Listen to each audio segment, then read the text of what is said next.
Hello friends, नमस्कार। स्वागत करती हूँ बेहद आप सभी का। और आप सभी का कमेंट था कि आप कौन सा यूथ प्रैक्टिस सेट लगा रही, ज़रा उसको आप मुझे वीडियो में दिखाइएगा। तो बिल्कुल दिखाऊंगी। आज जो किसी कारणवश मेरे विद्यालय का था अवकाश, तो आज का दिन मैंने अच्छे से यूटिलाइज़ किया। यानी कि सर्दियों का मौसम शुरू हो चुका है और घर के जो काम रहते हैं, सर्दियों कपड़े निकालना, ये सब कर लिया।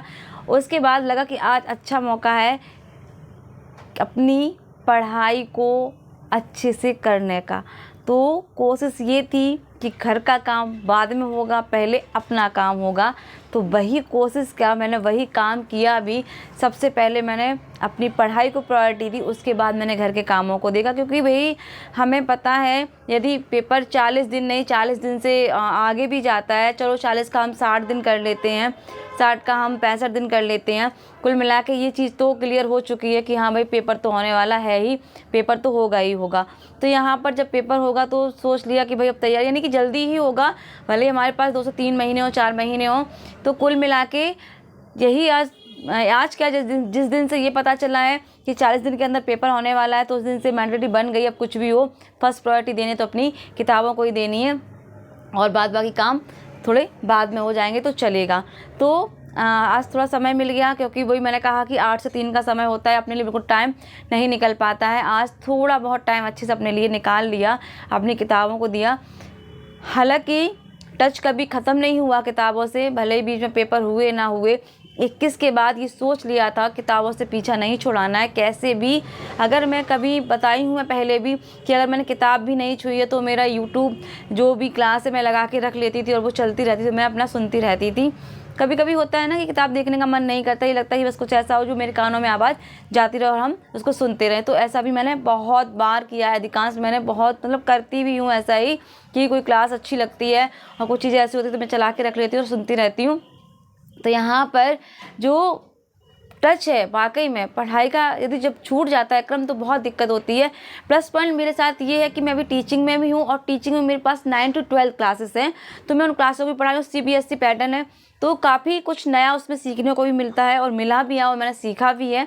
तो टच है तो पढ़ाई का बहुत अच्छा लगता है कि कम से कम ये लगता है यदि मैं सेल्फ स्टडी कर रही हूँ तो मैं पीछे तो नहीं हूँ। मैं भी कहीं ना कहीं उन लोगों के पास तक पहुंच सकती हूं जो लोग बहुत अच्छी तैयारी कर रहे हैं, कोचिंग कर रहे हैं, बहुत मेहनत कर रहे हैं, 12-12 घंटे पढ़ रहे हैं। तो यदि वो 100% हैं तो कम से कम मैं 70 तक को उनके बराबर में पहुंच सकती हूँ, 70% तक। ऐसा प्रयास और अपने आप में लगता है तो थोड़ी खुशी सी हुई होती है कि अगर हम इतना प्रयास करें तो हम यहाँ तक पहुँचे, और करेंगे तो और अच्छी जगह पहुँच जाएंगे। तो वही हम सभी को करना है कि थोड़ा थोड़ा प्रयास करना है। ठीक है, अगर अभी पेपर जल्दी हो जाता है तो थोड़ा ज़्यादा प्रयास करना है, थोड़ा टाइम मिलता है तो थोड़ा उसी हिसाब से आप प्रयास करिएगा ज़रूर। ये नहीं अगर पेपर टाइम बढ़ गया है तो ढीले हो गए, मस्त हो गए, नहीं। डेली टाइम दीजिए, डेली, चाहे 1 घंटा चाहे 2 घंटा जितना आपको लगे, लेकिन दीजिएगा ज़रूर, चाहे जैसे वो आपका कोई भी कन्वीनियंस हो सकता है। तो बात करूँगी यहाँ पर कि आप किस यूथ प्रैक्टिस सेट को पढ़ती है, तो मैं दिखा दूँ आपको। ये देखिए, आप उल्टा दिख रहा हो आपको, बट देखिए इसकी प्रैक्टिस सेट इसमें ये देखिए दिए हुए हैं, आप देख सकते हैं। और ये 126 सेट दिए हुए हैं इसमें। तो इसका साइज देख के और इसका मोटापा देख के आप समझ सकते हैं कि कितने प्रश्न पत्र होंगे और किस किस लेवल के होंगे। मैं इसका चार्ट दिखाने की कोशिश करती हूँ आपको।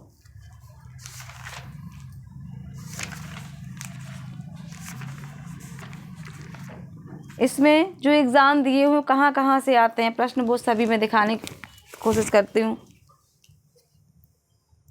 यदि साफ आ रहा हो तो आप देख सकते हैं।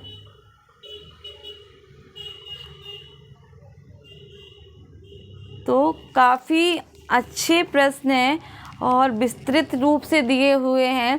जैसे इसमें दिया हुआ है Uttar Pradesh LT grade, GIC प्रवक्ता, KVS, GSSB, नेट, और आपका छत्तीसगढ़ असिस्टेंट प्रोफेसर, बहुत तरह के आपके RPSC के क्वेश्चन, सभी तरह के क्वेश्चन इसमें दिए हुए हैं। वैसे तो जब मैंने ये मंगाई थी तो बहुत जोश में थी, और मैंने ये गर्मियों की छुट्टियों में जून में मंगवाई थी किताब, कि उस समय छुट्टियां हो चुकी थी स्कूल की, तो बहुत जोश में मंगवाई थी। जोश में मैंने उस समय तो इस किताब को पूरा पढ़ लिया था। पूरा यूथ को पूरा पढ़ लिया था मैंने, टॉपिक वाइज अच्छे से पढ़ा था। तो बस अब दूसरी बार इसको फिर से प्रयास कर रही हूँ थोड़ा थोड़ा पढ़ने की, किसी प्रैक्टिस के हिसाब से अच्छे से प्रैक्टिस हो जाए। उसके बाद मैं उसके साथ इस किताब को भी लगा चुकी हूँ कई बार, जो कि अच्छे प्रश्न इसमें, यदि आपको नॉलेज है पूरन चंद टंडन की तो प्रश्न बहुत अच्छे हैं इसमें। तो थोड़ी बहुत गलतियाँ भी हैं, यदि आप डीपली पढ़ें तो उनको पकड़ लेते हैं, मैं तो पकड़ लेती हूँ जो गलतियाँ इनमें होती हैं, तो मैंने वहाँ पे करेक्शन भी किया हुआ जहाँ गलतियाँ हुई हैं। तो अभी बस मैं इन्हीं किताबों से पढ़ रही हूँ। आपका एक तो ये इनके अच्छे क्वेश्चन से वन लाइनर तो इनको लगा रही हूँ, और बाकी यूथ का तो मैं दिखाई चुकी हूँ। घटना चक्र में पहले मेरा बहुत पुराना, मैं कई बार लगा चुकी हूँ। तो फिर अब मैंने कहा कुछ नया हो।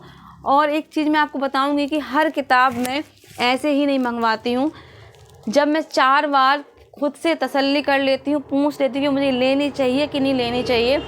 ये किताब भी मुझे जो मेरे भैया हैं जगदीश भैया, वो मैं बताती रहती हूँ आपको कि KBS में सिलेक्टेड हैं TGT पोस्ट पर, उन्हीं से मैं बात करती हूँ। तो उनसे मैंने पूछा था कि भैया मेरा घटना चक्र बहुत पुराना हो गया, क्या मुझे कुछ नया लेना चाहिए? तो उन्होंने ये लिंक भेजा था, बोले ये वाला मंगवा ले और ये वाला पढ़ ले, अच्छा है। तो हालांकि वो बहुत अच्छे हैं, तो उन्होंने कहा ये पढ़ो, ये मंगवा लो।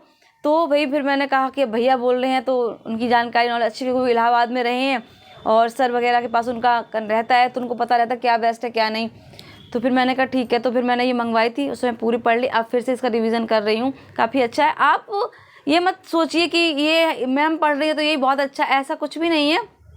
यदि आपके पास आज से 1-2 साल पुराना भी कुछ है तो आप उससे ही पढ़िए, परेशान मत होइए। जो मैंने पहले भी कई बार कहा कि जो मटेरियल आपके पास है आप उसी को पढ़िए अच्छे से, परेशान मत होइए।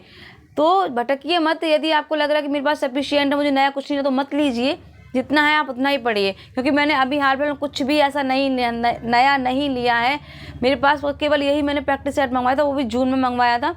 बाकी सब मेरी पहले पुरानी किताब है, और नया मैं आप कुछ लूँगी भी नहीं, क्योंकि काफ़ी कुछ है वही नहीं पढ़ा जाता, इतने भटक जाते हैं।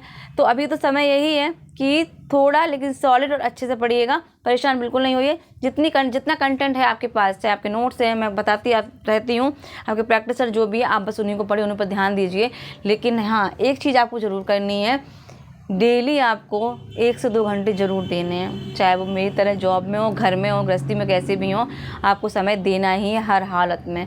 तो बस यही प्रयास करिए कि 1-2 घंटे ज़रूर दीजिए, बहुत कुछ अच्छा हो जाएगा। विश्वास भी रखिए, सकारात्मक भी रहिए, और अपने आसपास का माहौल जो है अगर नेगेटिव लग रहा है तो उससे दूर हो जाइए, और अपने में मस्त रहिए, अपनी किताबों में मस्त रहिए। सबसे अच्छी दोस्त, सबसे अच्छी रिश्तेदार हमारी किताबें ही हैं। यदि ये हमारा साथ दे गई तो दुनिया हमारे पीछे पीछे हो जाएगी, है ना, ये बात भी सच है। तो बस इसी को प्रयास में लगे रहिए। वाणी को यहीं विराम दूंगी।